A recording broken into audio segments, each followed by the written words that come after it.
თითქოს ყველაფერი იდეალურად მიდიოდა. მეფე ფედერიკის მკვლელი ანგარებიანი უფლისწული ალბუსი მკვდარი იყო, რითაც სამეფო ბოროტების კლანჭებისგან განთავისუფლებას გრძნობდა.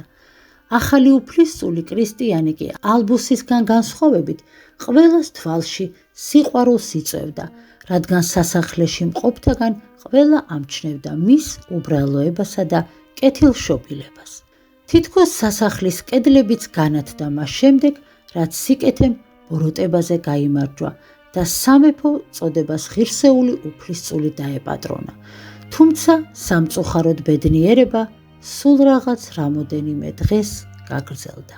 ჩაშლი ქორწინების რიტუალიდან რამდენიმე დღეში აწუყვე უფლისწულად ნაკურთხები კრისტიანი სამეფო სასახლეში, საკუთარ ოთახში, უცნაური სიკვდილით გარდაცვლილი იხილეს. სამეფო სამედიცინო ექსპერტმა საბჭოს წევრებისა და ჰეილის თანდასწრებით უფლისწულის ცხედრის დათვალიერებისას მეტად უცნაურ სასიკვდილო მიზეზს მიაგნო. კრისტიანი გარდაცვლილი იყო კისერში მიყენებული ჭრილობით, რომელიც მის სხეულს უცნაურ შრამად ჰქონდა დარჩენილი. სამედიცინო ექსპერტები ვერ ხსნიდნენ თუ როდის ან რომელი იარაღით იყო მიყენებული ეს ჭრილობა, რადგან ყველა თვითმხილველის განცხადებით უფლისწული კრისტიანი საკუთარი სიკვდილის ღამეს ოთახში მარტო იყო და მასთან არავინ შესულა. საბჭოს წევრებმა დაასკვნეს, რომ უფლისწულის სიკვდილში კვლავ მაგიური ხელი ერია, რადგან ის მოკლეს მაშინ, როცა მის გვერდით არავინ იყო. სწორედ ამ უცნაური დასკვნის მოსმენის შემდეგ ჰეილიმ გადაწყვიტა წარსულში გამგზავრებულიყო და კრისტიანის ბოლო დროს განვითარებული ცხოვრება საფუძვლიანად დაეთვალიერებინა, რითაც დროში მოგზაური ქალი შეძლებდა იმის დადგენას, რაც ზედაპირზე არ ჩანდა და საიდუმლოდ იყო დამალული. ჰეილის არ უყვარდა სხვის წარსულში ხელების ფათური, მაგრამ თავს ვალდებულად თვლიდა, გამოეკვლია უფლისწული კრისტიანის სიდუმალებით მოცული მკვლელობა, რომელიც უხილავი მკვლელის მიერ იქნა ჩადენილი. ჰეილიმ წარსულში მოგზაურობისას მიაგნო საბედისწერო მომენტსა და კადრს უფლისწულის განვლილი ცხოვრებიდან.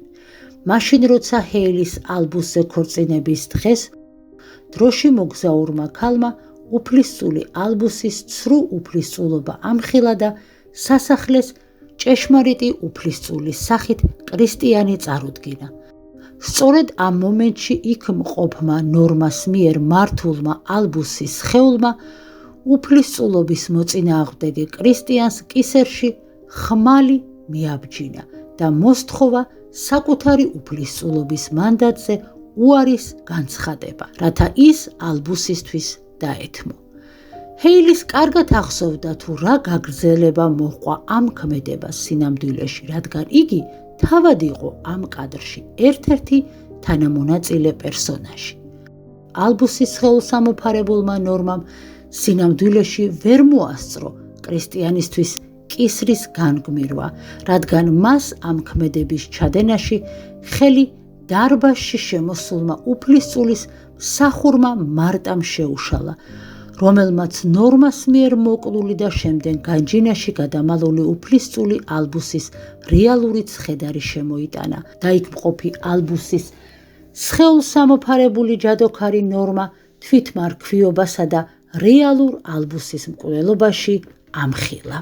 ამ ფაქტის შემდგომ კი სასახლის დარბაზში ატეხილი აჟიოტაჟის ჟამს ალბუსის სხეულს ამოფარებულმა ნორმამ დრო იხელთა და სასახლიდან მიიმალა, ისე რომ მან კრისტიანისთვის ყელის განგმირმა ვერ მოასწრო. თუმცა აწუყვე წარსულის ფაქტებს შორის მყოფმა ჰეილიმ წარსულის ეს სცენა გადასხვაფარებულად იხილა და წარსულის დათვალიერებისას აღმოაჩინა ერთ-ერთი დეტალი, რომელიც არ მომხდარა მაშინ, როდესაც ეს სცენა აწმო დროში ვითარდებოდა.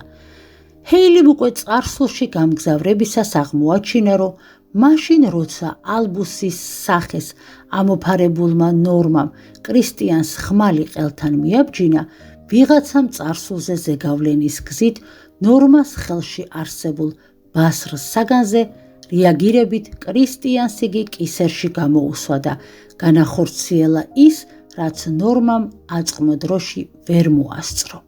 ეს ვიღაც კი ჰეილის გარდაცვლილი შეყვარებული ნიკი გახდათ, რომელმაც კრისტიანის მიერ სუიციდის შთაგონების შემდგომ სიცოცხლე თვითმკვლელობით დაასრულა. დროში მოგზაურმა ქალმა, რომლისთვისაც წარსულში არსებული სანახაობა ხელშეუხებელი კადრები იყო, გააცნობიერა, რომ კრისტიანის მკვლელობა არა აწყმო დროის პერიოდში, არამედ წარსულზე ზეგავლენის შედეგად წარსულ დროში მოხდა, რომელსაც მისი გარდაცვლილი შეყვარებული ნიკი მესვეურობდა. ამგვარად დროში მოგზაური ქალი მიხვდა, თუ ვინ იყო ამ იდუმალებით მოცული მკვლელობის უკან. ჰეილის გაახსენდა საკუთარი სატრფო ნიკის სიტყვები, რომელმაც დროში მოგზაურ ქალს აღუთქვა, რომ წარსულზე ზეგავლენის გზით შეცვლიდა ყველა თავისი მტრის წარსულის ფაქტებს იმგვარად, რომ დაანგრევდა მათ აწყმოსა და მომავალს. ჰეილიმ აღმოაჩინა, რომ მისმა მკვდრეთით აღმდგარმა სატრბომ შურის ძიება შეასრულა. სწორედ ასე იძია ნიკმა შური კრისტიანზე. როგორც კი დროში მოგზაურმა ჰეილიმ აღმოაჩინა სიმართლე კრისტიანის სიკვდილის შესახებ, ძლიერად ატირდა, რადგან მან დაინახა მისი სატრფო ნიკის ცხოველური ნამოქმედარის შესახებ. მან აღმოაჩინა, რომ მის საყვარელ მამაკაცს არ ჰქონდა პატიებისა და მიტევების უნარი. მაშინ როცა კრისტიანს თავად ჰეილი მიუტევა შეყვარებულის მკვლელობა. ქალი ხვდებოდა, რომ ამ ფაქტის შემდგომ ეს ის მამაკაცი აღარ იყო, რომელიც ადრე უყვარდა. სწორედ ამ დროს წარსულის კადრებს შორის მოხეტიალე ატირებულ ჰეილის გამოეცხადა თავისი სატრფო ნიკი. ნიკმა სასოწარკვეთილი ჰეილი რომ დაინახა, თავადაც ატირდა. თავის სიყვარულს მიუახლოვდა და ძლიერად ჩაეხუტა. ნიკმა ჰეილის გამოუტყდა, რომ საკუთარ უმოწყალო საქციელს ნანობდა. მკვდრეთით აღმზდგარმა მაქციამ წარსულის გზაზე ჰეილის ცხოვრების დაკვირვების შედეგად დათვალიერებული ჰქონდა ჰეილის ბოლოდროინდელი ამბები, თუ როგორ დაეხმარა კრისტიანი ბოროტი უფლისწული ალბუსის ანგარებიანი ქორწინების ჩაშლაში. ნიკმა იცოდა, რომ ჰეილიმ კრისტიანს აპატია ნიკის მკვლელობა და ხვდებოდა, რომ მას უნდა ეპატიებინა კრისტიანისთვის. მან ჰეილის ბოდიში მოუხადა. ჰეილი ნიკის გულწრფელ აღსარებისა და ცრემლის ხილვის შემდეგ დარწმუნდა, რომ ნიკი საკუთარ საქციელს ნამდვილად ნანობდა. ამიტომ დროში მოგზაური ქალი ძლიერად ჩაეხუტა გარდაცვლილ მაქციას და სთხოვა, რომ მას და მის სამეფოს დახმარებოდა საკუთარი უნიკალური უნარითა და ის ძალა, რომელსაც ნიკი ფლობდა, გამოეყენებინა სამეფო მტრების წინააღმდეგ. ჰეილიმ ნიკს უთხრა, რომ მათ სამეფოს ყველაზე დიდი საფრთხე ახლა სწორედ ჯადოქარი ნორმასაგან და მისი მკვდრეთით აღმდგარი დედისგან კლეოპატრასგან ემუქრებოდა. ჰეილი შიშობდა, რომ ნორმა საკუთარი უნიკალური გარდასახვის უნარით ფლობდა ძალას, რომლის მეშვეობითაც შეეძლო ნებისმიერი ადამიანისა და მათ შორის ნებისმიერი უფლისწულის სახეთ გარდასახვა და ნებისმიერი სხვა ადამიანის იდენტობის გასაღებით სამეფო სასახლეში გამოცხადებას. ჰეილი თვლიდა, რომ მახინჯი ჯადოქარი ნორმა, რომელიც საკუთარი მაგიური თოჯინების წყალობით ყველას უთვალთვალებდა, სამეფოსთვის ყველაზე დიდ საფრთხეს წარმოადგენდა, რადგან ნორმა შეეძლო ნებისმიერი სამეფოს მმართველს მოქცეოდა ისე, როგორც ალბუს მოექცა. ამიტომ ჰეილიმ ნიკს დაავალა ნორმას განვლილი ცხოვრებისთვის და მის მიერ გადადგმული ნაბიჯებისთვის თვალი ედევნებინა და საჭირო კვანძის აღმოჩენის შემთხვევაში სწორედ ნორმას წარსულზე მოეხდინა ზეგავლენა და შეეცვალა მისი აწუკვე ჩადენილი ქმედებები იმგვარად, რომ ნორმას გეგმები აზმყო დროში უბრალოდ ჩაშლილიყო. ნიკი ერთადერთი იყო, რომელსაც შესწევდა უნარი ნებისმიერი ადამიანის განვლილი ცხოვრების გზა გადაესხვაფერებინა, რითაც ადამიანების მიერ წარსულში გადადგმული ნაბიჯების შეცვლა მათ აწმყო დროზე ზეგავლენის მოხდენას გამოიწვევდა. ნიკი ჰეილის დასთან ხვდა და აღუთქვა პირობა, რომ ნორმას განვლილ ცხოვრებას და მის მიერ ჩადენილ ბოროტ ქმედებებს მისავე საზიანოდ შემოატრიალებდა და ამით ნორმას მომავალს ამოაყირავებდა. საუბრის დასრულების შემდეგ თვალცრემლიანმა ნიკმა თავის სიყვარულს დაემშვიდობა და სთხოვა, რომ აღარასდროს მოწყვეტილიყო იმ რეალობას, რომელშიც ცხოვრობდა და აღარასდროს ეცხოვრა წარსულით, რომელშიც თავად ნიკი იყო გამოკეტილი. გამოღვიძების შემდგომ სამეფო საბჭოს დანარჩენ წევრებს უამბო ყველაფერი, რაც უფლისწულად წოდებული კრისტიანის სიკვდილის გარშემო დაინახა. ჰეილიმ საბჭოს წევრებს უთხრა, რომ უფლისწული მკვლელობაში ბრალდებულ სამეფო ვერ დასჯიდა, რადგან მკვლელი მართლაც არ იყო იმ განზომილებიდან, რომელშიც ახლა ისინი ცხოვრობდნენ. ჰეილიმ საბჭოს წევრებს აუხსნა, რომ კრისტიანის მკვლელობა დაკავშირებული იყო უფლისწულის მიერ წარსულში ჩადენილ დანაშაულთან. ქალმა საბჭოს წევრებს უამბო მისი სიყვარულის ისტორია და ნიკის ტრაგიკული სიკვდილის ამბავი. ჯადოქრის ქალიშვილმა ნორმამ კი ნიკის პოლტერგეისტად მოხეტიალე სული ნიკის გარდაცვლილ სხეულს ხელახლა ჩაჰბერა იმ მოტივით, რომ ნიკი წარსულზე დამოკიდებულ არსებად გარდაექცია და შემდეგ ნიკის სული მართვა უკვე ნიკის რეალური სხეულიდან შესძლებოდა. ნორმამ ჰეილისთან ერთად წარსულში გადახვეწილ ნიკის სხეულს აიძულა წარსულში მომხდარი ფაქტის შეცვლა, რომელიც ნორმას მშობლების სიკვდილის საბედისწერო სცენას გადაასხვაფერებდა და ნორმა საკუთარი მშობლების სიკვდილის გაქრობით მათ წინა ცხოვრებაში დააბრუნებდა. ნორმამ მისი ორივე მშობელი მკვდრეთით აღადგინა, ხოლო ნიკი კი, როგორც წარსულის ფაქტზე ხელის შემხები არსება, სამუდამოდ წარსულს მიაჯაჭვა. სწორედ ამის შემდეგ ნიკმა დაიწყო შურისძიება მათზე, ვინც მის სიკვდილსა და შემდგომ მის სულის მიტაცებაში იყო ბრალდებული. საბჭოს წევრები ჰეილისგან მონაყოლი ამ დაუჯერებელი ისტორიის მოსმენის შემდეგ საგონებელში ჩავარდნენ. მათ ახლა ყველაზე მეტად ანაღლებდათ საკუთარი სამეფოს ბედი, რომელიც უმეფოდ იყო დარჩენილი და ვერ ხვდებოდნენ თუ ვისთვის უნდა გადაელოცათ სამეფო ტიტული. მათ ჰეილისგან მონაყოლი ამბის შემდეგ შეიტყვეს, რომ ნორმამ მისი მშობლების მკვდრეთით აღდგინების რიტუალის შესრულების დროს მეფე ფედერიკის უმცროსი უფლისწული ჯეიკობი მკვდრეთით აღადგინა და ამგვარად სამყაროს მეფის სისხლი და ხორცი დაუბრუნა, მაგრამ დაბნეული საბჭოს წევრებმა არ იცოდნენ, რამდენად ჰქონდათ უფლება მკვდრეთით აღმდგარი უფლისწული ხალხის წინაშე მეფედ წარედგინათ და როგორ აეხსნათ საკუთარი მოსახლეობისთვის წლების წინ გარდაცვლილი უფლისწულის მკვდრეთით აღდგენებისა და გამეფების ამბავი, რომელსაც არანაირი რაციონალური ახსნა არ გააჩნდა. ასევე საბჭოს წევრებმა დროში მოგზაური ქალისგან შეიტყეს მეფე ფედერიკის საიდუმლო უფროსი უფლისწულის სალარის შესახებაც, რომელიც ასევე მკვდრად გამოცხადებული გახდათ მოსახლეობისათვის, თუმცა მაგიის გზით უბრალოდ დაძინებული და აკლდამაში გადამალული იყო.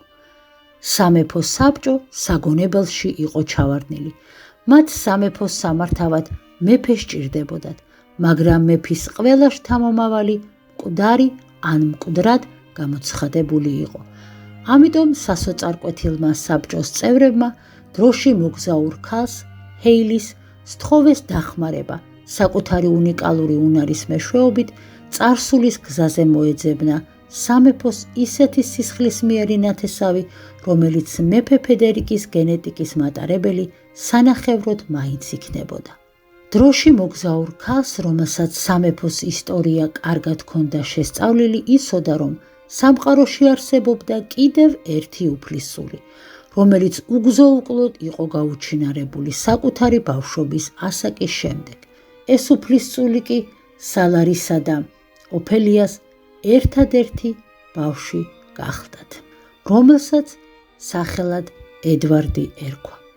მან დედისა და დების საზარელის სიკვდილის სცენის ხილვის შემდეგ თავს გაქცევით უშველა და მას შემდეგ ყველასაგან უგზო-უგლოდ იყო გაუჩინარებული.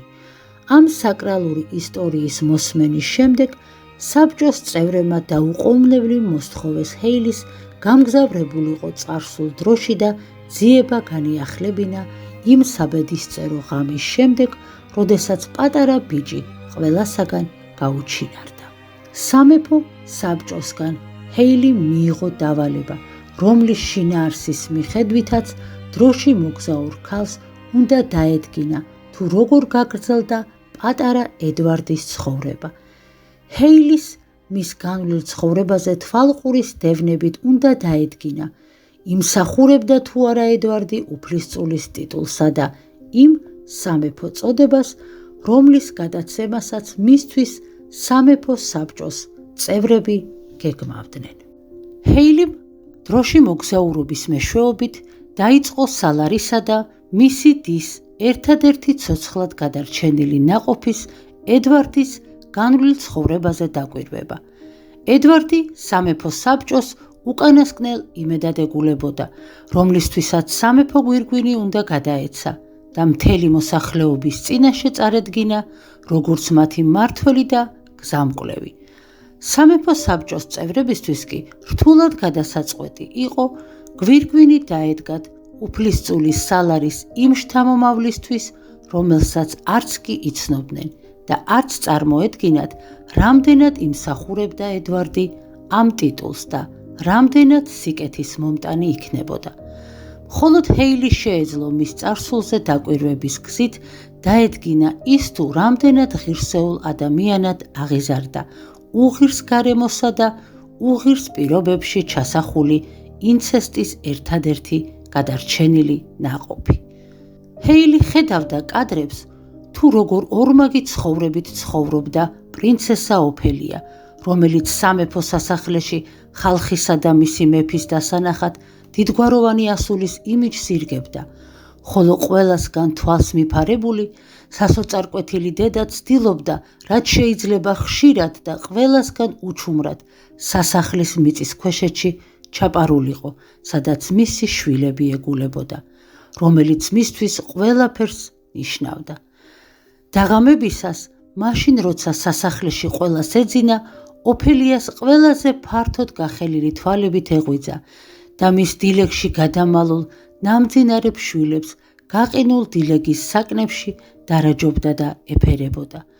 ოფელია ამ საიდუმლოს მარტოდ ზიდავდა, იქამდე, სანამ უფლისწულმა სალარმა მასზე სიგიჟემდე შეყვარებულ დას თვალთვალის ჟამს სამ პატარა არსებასთან არ წაასწრო. ეს იყო მომენტი, როდესაც სალარმა პირველად გაიგო, რომ იგი სამი შვილის მამა იყო. ამ ფაქტმა სალარის ცნობიერებაც ერთი-ორად შეცვალა. ის უცებ გაიზარდა და მიხვდა, რომ ამ ფაქტის შემდეგ მისი თავი მხოლოდ მას აღარ ეკუთვნოდა. ახალგაზრდა უფლისწულსა და მის სატრფოდას უნდა მოეფიქრებინათ თუ როგორ წარმართავდნენ ბავშვების მომავალ ბედს. სალარმა, როგორც კი პატარები ცოტათი წამოიზარდნენ, სხვა სახელითა და ვინაობით მსახურთა ქალაქში გაგზავნა, სადაც გლეხებს მიაბარა აღსაზრდელად. ოფელიას გულით კიოდა, რომ ბავშვებთან მისვლა არ შეეძლო, მაგრამ გრძნობდა, რომ მისი შვილების უსაფრთხოებისთვის მათგან შორს ყოფნა იყო აუცილებელი. ის ხედავდა, თუ როგორ სხვანაირი წესით იზრდებოდნენ მათი შვილები, როგორ უბრალო ადამიანებად ყალიბდებოდნენ. პრინცესა ოფელია შვილების ბედის შემხედვარე ხშირად ოცნებობდა დედოფლის წოდების დათმობაზე და მის შვილებთან ერთად 900-ს იქით გადახვეწაზე. სწორედ ასე გრძელდებოდა მათი ყოფა იქამდე, სანამ მათი არსებობის შესახებ მეფე ფედერიკმა შეიტყო და პატარების მოკლა გადაწყვიტა ვეზირი მარტინის დახმარებით. მაგრამ სალარის გაბოროტებულმა ვამპირმა ცოლმა ორი მათგანი და მათი დედა სიცოცხლეს გამოასალმა. მხოლოდ ედვარდმა მოასწრო გაქცევა ვამპირის კლანჭებიდან. თუმცა ამავდროულად ეს იყო დღე, როდესაც იწყებოდა ედვარდის ტრაგიკული ცხოვრების ახალი ეტაპი. შეშინებულ ბიჭს მთელი ცხოვრების მანძილზე წარუშლელ მოგონებად დაამახსოვრდა მის თვალწინ სასტიკად მოკლული დედა და დები. ედვარდი მთელი თავისი ცხოვრების მანძილზე ვერ პატიობდა თავს, რომ იმ მომენტში იგი ლაჩარივით გაიქცა და არ მოკვდა მისი დედისა და დების სიცოცხლის გადასარჩენად. როგორც დროში მოგზაურმა ჰეილიმ ედვარდის განვლილი ცხოვრების დათვალიერებისას აღმოაჩინა, 9 წლის ბიჭი კვლავ გლეხებმა შეიფარეს, რომელმაც საკუთარ მამობილს შეჰფიცა, რომ მთელი მისი ცხოვრების მანძილზე ემსახურებოდა სიმართლესა და დაიცავდა ჩაგრულ ხალხს. იბრძოლებდა კეთილისთვის და ბოროტის წინააღმდეგ. ედვარდს ვამპირების მიმართ არსებული შიში ზიზღით შეეცვალა. ის საკუთარი ყმობის ასაკიდან იბრძოდა ვამპირების დინასტიის წინააღმდეგ და უმოწყალოდ ხოცავდა მათ, ვინც უდანაშაულო ადამიანების სისხლით იკვებებოდა. მას ძულდა ყველა ვამპირი იქამდე, სანამ ვამპირთა ბანაკის წინააღმდეგ გალაშქრების დროს ერთ-ერთი ულამაზესი ვამპირი ქალი გულში არ ჩაუვარდა. ეს ქალი სელენიას შუათანა და გლორია იყო. ვამპირთა ბანაკში ასაოხრებლად მისულმა ედვარდმა ვამპირი ქალის სილამაზისა და მისი ნუშისებრი კეთილი თვალების ნახვის შემდეგ უკან დახევა განიზრახა. ეს იყო მომენტი, როდესაც გლეხმა ბიჭმა საკუთარ პრინციპებს პირველად უღალატა და გზაზე შემომხვდარი ვამპირი საკუთარი ხმლით არ აკუწა. იგი ვამპირი გლორიას სილამაზემ იმდენად დაატყვევა, რომ ვამპირთა ბანაკის სიახლოვეს დაბანაკებული დღესა და ღამეს ათევდა გლორიას თვალთვალში. ბიჭი ხედავდა გლორიას ისტორიის ტრაგიკულ მომენტებს. ყრმობის ასაკს მიღწეულმა ედვარდმა გლორია სწორედ იმ მომენტში შეიყვარა, როდესაც უკვდავების ხარკისგან დატანჯული ვამპირი ქალი საკუთარი მომაკვდავი ქმრის დაბერებასა და დაუძლურებას განიცდიდა. სწორედ მაშინ იგრძნო ედვარდმა პირველად ვამპირების მძიმე ხვედრი. ედვარდი გრძნობდა, რომ თუ ის გლორიას ოდესმე თავში აყვარებდა, სწორედ ისე დასტანჯავდა მისი სიყვარულით, როგორც მას ახლანდელი უკვე ხნიერებას მიღწეული ქმრის სიყვარული სტანჯავდა, რომლის ერთგულიც გლორია მისი სიცოცხლის ბოლომდე იყო. იგი გლორიას მაგალითზე მიხვდა, თუ როგორი იყო ნამდვილი სიყვარული.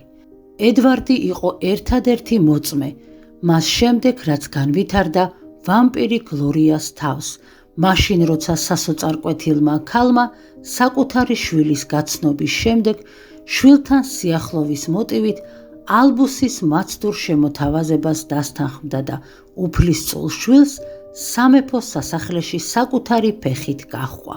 ამგვარად ედვარდმა დაადგინა ვამპირი ქალის მარშრუტი და როდესაც სამეფო სასახლეში მისული გლორია უკან აღარ დაბრუნდა, სწორედ მაშინ ედვარდს გულმა უგზნო, რომ ყეყეთში უფლისწული ალბუსი ვამპირ ქალს კარგს არაფერს უქადნიდა და გადაწყვიტა სამეფო სასახლეში შეპარვა გლორიას მოსაძებნად.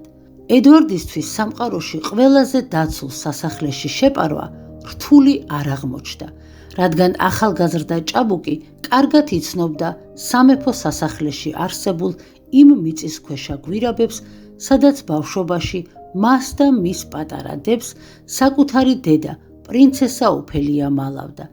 ბიჭი შეიპარა სასახლეში, რათა მოეძებნა მისი საყვარელი ქალი გლორია, რომელიც რამდენიმე ხნიანი ძებნის შემდეგ ბნელ და ნესტიან დილეგში გამოკეტილი იპოვა. სწორედ ედვარდი მოევლინა მხსნელად ვამპირ გლორიას, დაიხსნა და სასახლის მიწისქვეშა გამოქვაბულების გავლით სასახლიდან გააპარა, რომლის უგზო-უკლოდ გაუჩინარების ამბავი მეორე დღეს მთელ სასახლეს მოედო. დროში მოგზაური ჰეილი ხედავდა წარსულის კადრებს იმის შესახებ, თუ როგორ გაგრძელდა ედვარდისა და ვამპირი გლორიას ცხოვრება. სწორედ ამ დღის შემდეგ გადაიხლართა ედვარდისა და გლორიას ცხოვრების გზები. ედვარდს გლორია იმდენად უყვარდა, რომ მისთვის მნიშვნელობა არ ჰქონდა გლორიას ვამპირის სტატუსს. ედვარდმა გლორიას გაცნობის შემდეგ გააცნობიერა, რომ ყველა ვამპირი არ იყო დაუნდობელი და ცივსისხლიანი. თუმცა ედვარდისაგან განსხვავებით ახალ დაქვრივებულ გლორიას არ სურდა ბრმად ვინმე შეყვარება, რადგან მას საკუთარი ქმრის დაყვიპვის შედეგად განვითარებულმა ტრავმამ აიძულა, რომ აღარასდროს ეფიქრა იმ ადამიანის შეყვარებაზე, რომელსაც უკვდამ ვამპირ ქალს 1000 წრეულების შემდეგ სიკვდილი წაართმევდა. ამიტომ ედვარდს ყოველთვის გაურბოდა და ცდილობდა იგი გულში არ ჩავარდნოდა. თუმცა ახალგაზრდა ბიჭი გლორიას გასაქანს არ აძლევდა. სასახლის დილეგიდან დახსნილი გლორია ედვარდმა საკუთარ ღარიბულ ქოხში მიიყვანა და ალბუსის მიერ გამოგზავნილი მადევრებისგან საიმედოდ გადამალა. ისინი ღარიბულ სამყოფელში დაბანაკდნენ, სადაც თავს ედვარდის მიერ მწყემსობის საქმიანობით ირჩენდნენ და ცხოვრობდნენ ერთმანეთის სიყვარულით, რომელიც იმდენად აბედნიერებდათ, რომ არ ფიქრობდნენ ერთმანეთის სიყვარულის გარდა არაფერზე, მათ შორის არც იმ მომავალზე, რომელსაც ბედის წერა უმზადებდა. ჰეილიმ ედვარდის ისტორიის შესწავლის შემდეგ გააცნობიერა, რომ მიუხედავად იმ ტრაგიკული ბედისა, რომლის მატარებელიც იყო, მას სულში მაინც შემორჩენილი ჰქონდა სიყვარულის უნარი, რომელიც მისმა ტრაგიკულმა და ფათერაკებით აღსავსე ცხოვრებამ ვერა და ვერ დაუქვეითა. სწორედ სიყვარული იყო ის, რაც ედვარდს ანიჭებდა უნარს ყოფილიყო სამართლიანი და სიმართლისთვის მებრძოლი. გააცნობიერა, რომ სწორედ ედვარდ შეეძლო გამხდარიყო მეფე, რომელიც ხალხისათვის ყველაზე დიდ სიყვარულს გასცემდა. ჰეილიმ საბჭოს დანარჩენ წევრებს დეტალურად უამბო ყველა ის ქმედება, რომელიც ედვარდის პიროვნებას წარმოაჩენდა. საბჭოს წევრები დარწმუნდნენ, რა ედვარდის კეთილშობილებასა და სიყვარულის ფლობის უნარში გადაწყვიტეს იმ გზას გაჰყოლოდნენ, რომელიც წარსულის გავლის შედეგად თავად ჰეილიმ გაიარა და მოეძებნათ ედვარდის ადგილსამყოფელი, იქ სადაც მომავალი უფლისწული თავის საყვარელ ქალთან ერთად ცხოვრობდა.